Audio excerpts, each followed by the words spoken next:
আজ যার নেতৃত্বে ঐক্যবদ্ধ এই ফ্যাসিস্ট খুনি হাসিনা সরকারের বিরুদ্ধে ছাত্রদল রাজপথে নেমে এসেছিল, যার নেতৃত্বে বাংলাদেশ জাতীয়তাবাদী ছাত্রদল কেন্দ্রীয় সংসদের সংগ্রামী সভাপতি রাকিবুল ইসলাম রাকিব ভাই।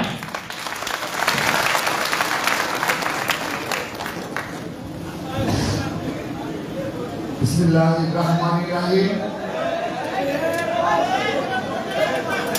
সাম্য ও মানবিক সমাজ বিনির্মাণে সুনামগঞ্জ জেলা যুবদল, জেলা স্বেচ্ছাসেবক দল এবং জেলা ছাত্রদল কর্তৃক আয়োজিত আজকের এই যৌথ কর্মী সভার সর্বশেষ বক্তা হিসেবে বক্তব্য রাখছি। উপস্থিত রয়েছেন যুব ছাত্র স্বেচ্ছাসেবক দল কেন্দ্রীয় সংসদের বিপ্লবী সাধারণ সম্পাদক রাজীব আহসান, যুবদল কেন্দ্রীয় সংসদের সংগ্রামী সিনিয়র সহসভাপতি রেজাউল কবির পল এবং স্বেচ্ছাসেবক যুবদল কেন্দ্রীয় সংসদের সংগ্রামী সাংগঠনিক সম্পাদক কামরুজ্জামান জুয়েল। উপস্থিত রয়েছেন স্বেচ্ছাসেবক দল কেন্দ্রীয় সংসদের বিপ্লবী যুগ্ম সাধারণ সম্পাদক জসিমউদ্দিন সহ উপস্থিত যুবদল, স্বেচ্ছাসেবক দল, সুনামগঞ্জ জেলা ছাত্রদলের সভাপতি, সাধারণ সম্পাদক ও অপর নেতৃবৃন্দ এবং উপস্থিত রয়েছেন আন্দোলন সংগ্রামের পরীক্ষিত ছাত্রনেতা সুনামগঞ্জ জেলা ছাত্রদলের সংগ্রামী আহ্বায়ক জাহাঙ্গীর আলম এবং বিপ্লবী সদস্য সচিব মোহাম্মদ তারেক মিয়া সহ যুগ্ম আহ্বায়ক মুমিন সহ অপর যুগ্ম আহ্বায়ক সদস্যবৃন্দ সহ সুনামগঞ্জ জেলা ছাত্রদলের আওতাধীন উপজেলা ও কলেজ ছাত্রদলের 17টি কলেজ ছাত্রদলের সংগ্রামী নেতৃবৃন্দ সবাইকে আমি আমার ব্যক্তিগত পক্ষ থেকে এবং বাংলাদেশ জাতীয়তাবাদী ছাত্রদল কেন্দ্রীয় সংসদের পক্ষ থেকে জানাচ্ছি রক্তিম শুভেচ্ছা, বিপ্লবী অভিনন্দন। সংগ্রামী উপস্থিতি, ইতিমধ্যে আপনারা এখানকার যত দিক নির্দেশনামূলক বক্তব্য রয়েছে সব বক্তব্যই চলে এসেছে। বিশেষ করে রাজীব ভাই এবং পল ভাই তারা যেভাবে দিক নির্দেশনামূলক বক্তব্য রেখেছেন, আমার মনে হয় আপনারা সকল দিক নির্দেশনামূলক বুঝতে পেরেছেন।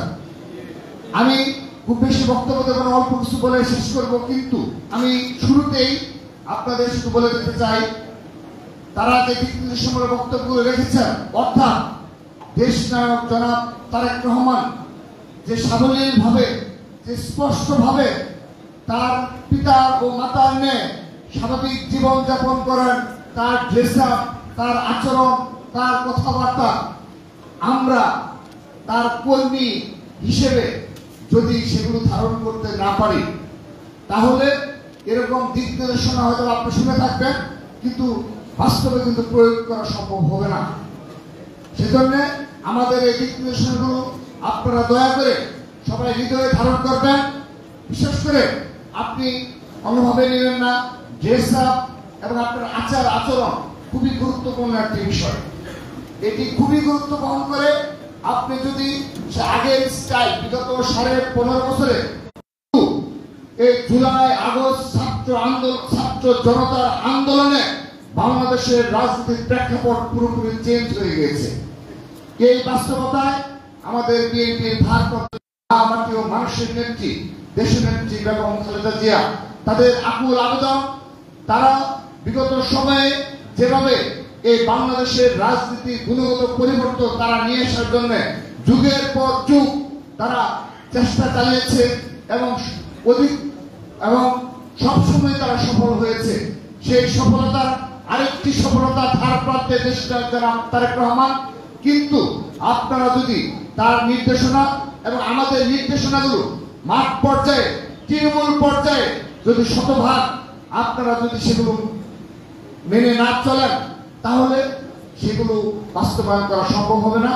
এবং আগামীতে যে ষড়যন্ত্র, সেই ষড়যন্ত্র শুধুমাত্র এই শব্দ যারা পালিয়ে গেল আওয়ামী লীগ, ছাত্রলীগ, যুবলীগ তারাই নয়, এখানে কিন্তু বাংলাদেশে অনেক গোপন সংগঠন রয়েছে যারা এই ধরনের একটি পরিস্থিতিকে আমাদের যদি একটা ওয়ার্ড পর্যায়ে নেতা যদি ভুল করে থাকে, সেগুলোই দেখবেন বাংলাদেশের জাতীয় টেলিভিশন এবং প্রিন্ট মিডিয়া ইউজ করে থাকে।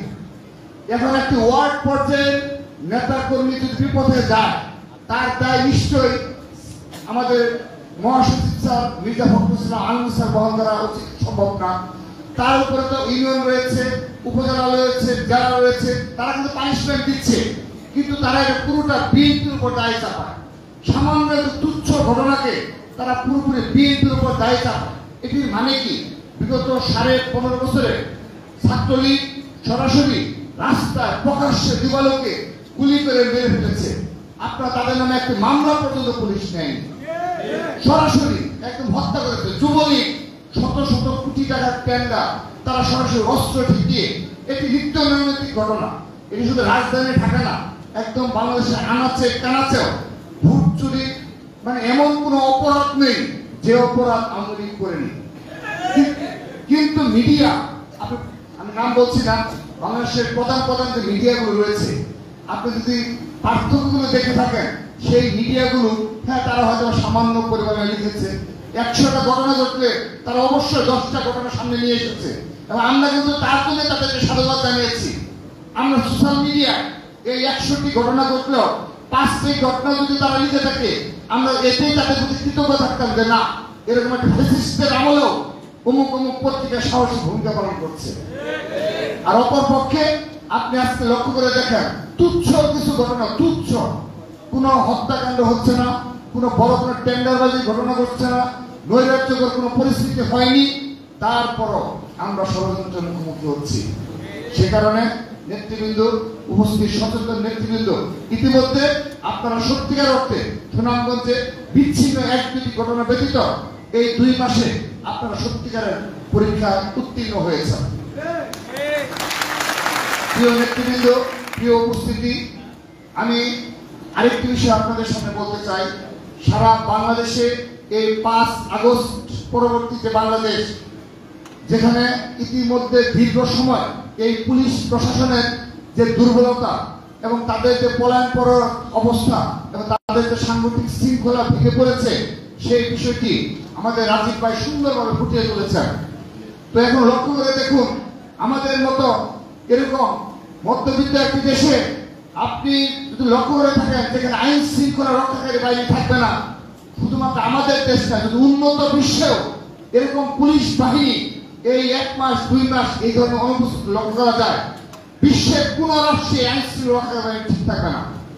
কিন্তু আমাদের বিএনপির ভারপ্রাপ্ত চেয়ারম্যান দেশনায়ক জনাব তারেক রহমান 6 আগস্ট তিনি যেভাবে আমাদেরকে সহ তিনি যেভাবে দিন-রাত 24 ঘন্টা পরিশ্রম করে এবং জাতির উদ্দেশ্যে সরাসরি ভাষণ দিয়ে তারা যেভাবে সাধারণ জনগণকে নিবৃত্ত করেছেন, সেটি ইতিহাসে বিরল ঘটনা।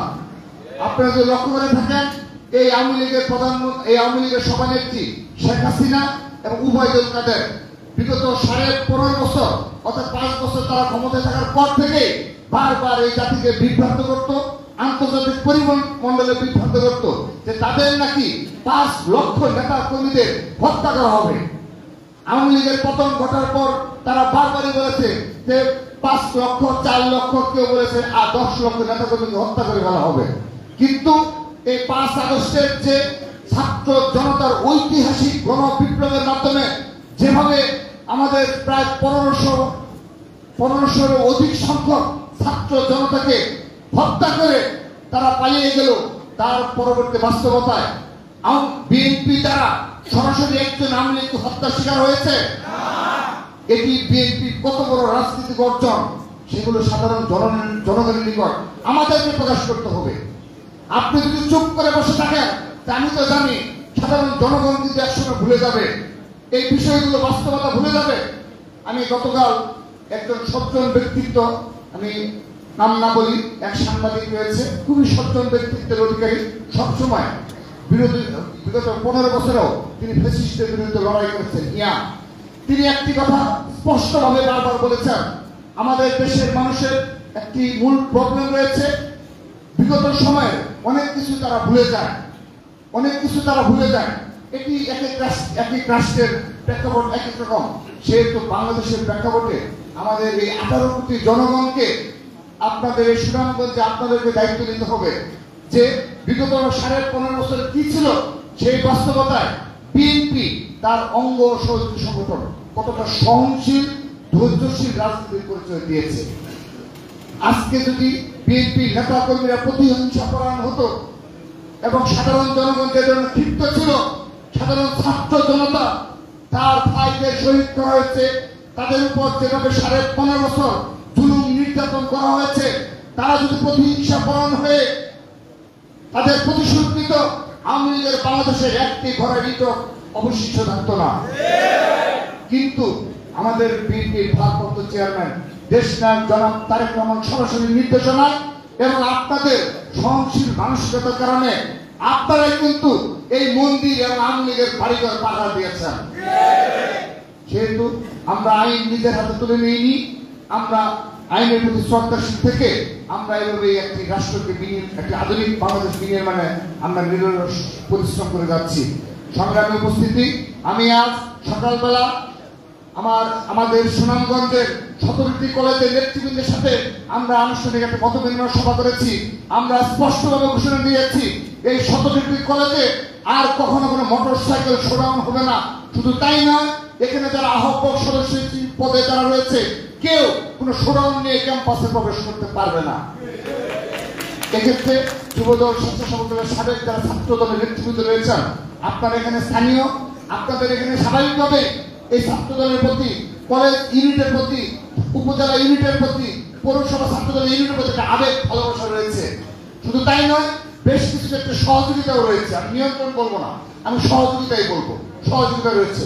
আপনাদের নিকট বিনীতভাবে অনুরোধ রেখে যাচ্ছি, এটি আমাদের দেশনায়ক জনাব তারেক রহমানের বারবার তিনি আমাদেরকে বুঝান, আমরা চেষ্টা করি মাঠ পর্যায়ে ইমপ্লিমেন্ট করার জন্য।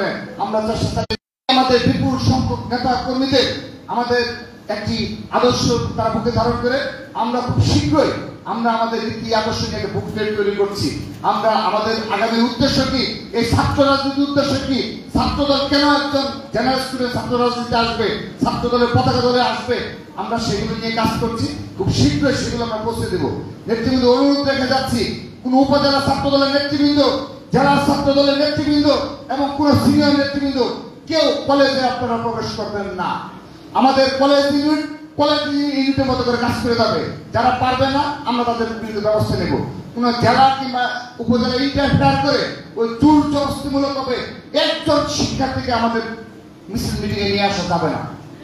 আমরা ভালোবাসা দিয়ে, এই যে এখানে লেখা রয়েছে, ভয় না ভালোবাসা দিয়ে মানুষের মন জয় করুন, এটি কিন্তু দেশ জনাব তারেক রহমান হৃদয়ে ধারণ করে, বেগম খালেদা জিয়া এই কথাগুলো হৃদয়ে ধারণ করে। আমি বিশ্বাস করি আমরা বিএনপি যত শীর্ষ নেতৃবৃন্দ রয়েছে তারাও এই কথাকে হৃদয়ে ধারণ করে ভালোবাসা দিয়ে আমরা মন জয় করবো। আপনারা বিগত 15.5 বছর লড়াই করেছেন, সংগ্রাম করেছেন, মানুষের ভালোবাসা পেয়েছেন, মানুষ আপনাদেরকে সত্যিকার অর্থে ভালোবাসে। আমি বিশ্বাস করি, আমি সিলেট মৌলভীবাজার হবিগঞ্জ যেখানে গিয়েছি, আমি সাধারণ শিক্ষার্থীদের সাথে কথা বলেছি, আমি বক্তব্য রেখেছি, আমি তাদের এক্সপ্রেশনটা বোঝার চেষ্টা করেছি। তারা কি মন থেকে আমাকে মেনে নিচ্ছে নাকি জোরপূর্ণভাবে ছাত্রদের প্রেসিডেন্ট আসছে একটু কথাটা শুনি কিংবা কেউ বলছে রিকোয়েস্ট করতে বসে আছে। আমি বিশ্বাস করেন আমি খুবই অভিভূত হয়েছি যে 2 মাসে যে ধরনের অপপ্রচার সোশ্যাল মিডিয়ায় হয়েছে, যে ধরনের ফেসবুকে মিথ্যাচার এবং ফেক আইডি থেকে। এবং আরেকটি কথা আপনাদের বলে যাই, এই যে আওয়ামী লীগ যারা পালিয়ে গেছে তারা তো অনেক অর্থবিত্ত করে ফেলছে বিগত 15.5 বছরে। আপনার কি মনে হয় তারা কি গিয়ে ফেরস্ত হয়ে গেছে? তারা কি পালিয়ে গিয়ে তারা কি বলতেছে যে ঠিক আছে সব মেনে নিলাম, বাংলাদেশ যাই ইচ্ছে হোক সেটাকে ভাবতেছে? আপনার কি মনে হয় তারা কি তাদের কমিটি অনুযায়ী কাজ করে চেষ্টা চালিয়ে যাচ্ছে না? তারা তাদের অস্তিত্ব রক্ষার স্বার্থে তারা কাজ করে যাবে না?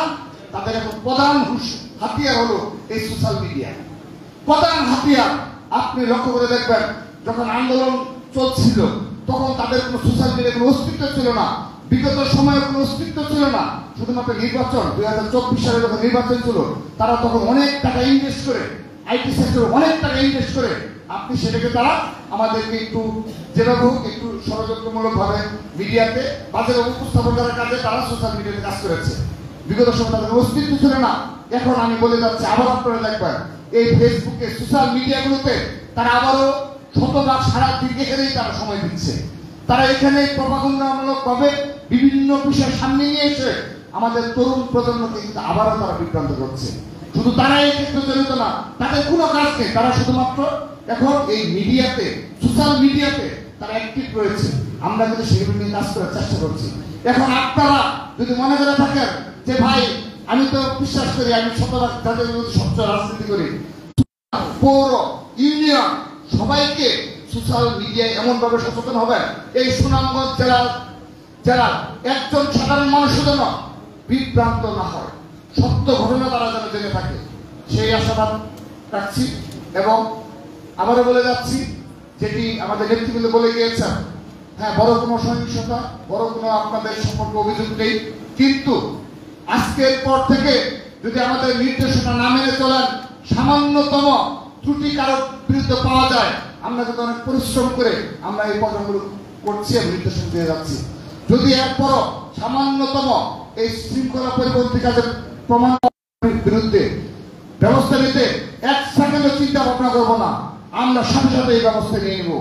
সেজন্য আপনারা সতর্ক হবেন, আমাদেরকে সে ধরনের কাজ করতে বাধ্য করবেন না, সিদ্ধান্ত নিতে বাধ্য করবেন না। আবারও দেখা হবে ইনশাআল্লাহ।